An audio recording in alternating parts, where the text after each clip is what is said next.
Hi, do subscribe to my channel. Welcome to and press the bell icon. I promise to do regular and interesting videos which you will like. This one is about a trip to Kausambi near Allahabad. We were told it's a 40-minute ride by bus, but don't get taken in by that. You know, the state of roads and traffic in India. It took us about 2 hours, but it was well worth it.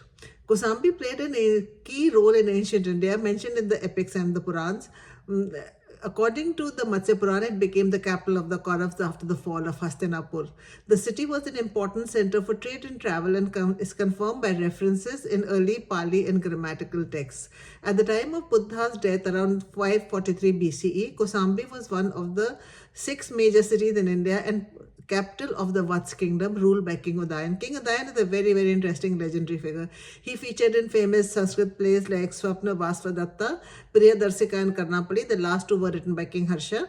These plays show that Udayan's alliance was sought by the powerful king of the neighboring Avanti kingdom, and both kings supported Buddhism. Kausambi became important in early Buddhist history as the place where Lord Buddha stayed and taught, with notable locations like Ghositaram and Pavaria's Mango Grave.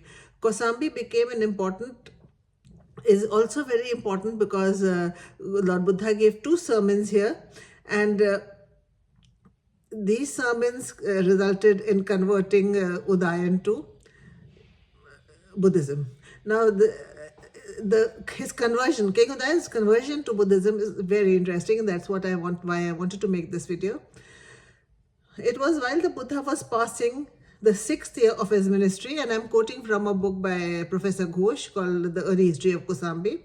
It was while the Buddha was passing the 6th year of his ministry, before the rain had set in at Kapilavastu, that he thought of introducing his doctrine in Kausambi. Having left Kapilavastu, he visited Vaishali and Rajgara and then came to Varanasi. From that place, the Buddha, together with his disciples, started for Kausambi.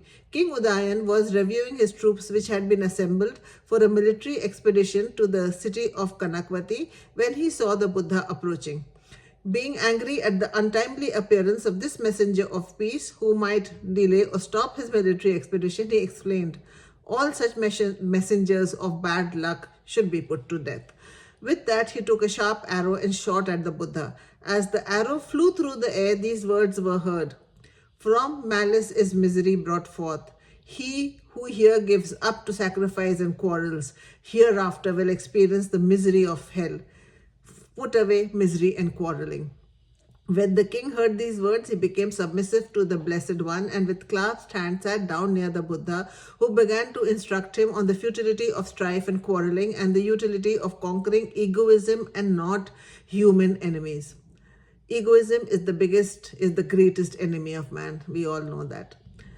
Lord Buddha says, "Let discernment be your sword, faith, charity, and morality your fort. Virtue your army and patience your armor. Let diligence be your spear, meditation your bow, and detachment your arrow." With these beautiful words, the Buddha concluded the sermon to Udayan. Isn't it beautiful? And isn't there so much to learn from this for all of us today who are running after things that are transient, things which are futile, things which lead to strife and quarrels, and of course a lot of tragedy also at times. Let's conquer ego.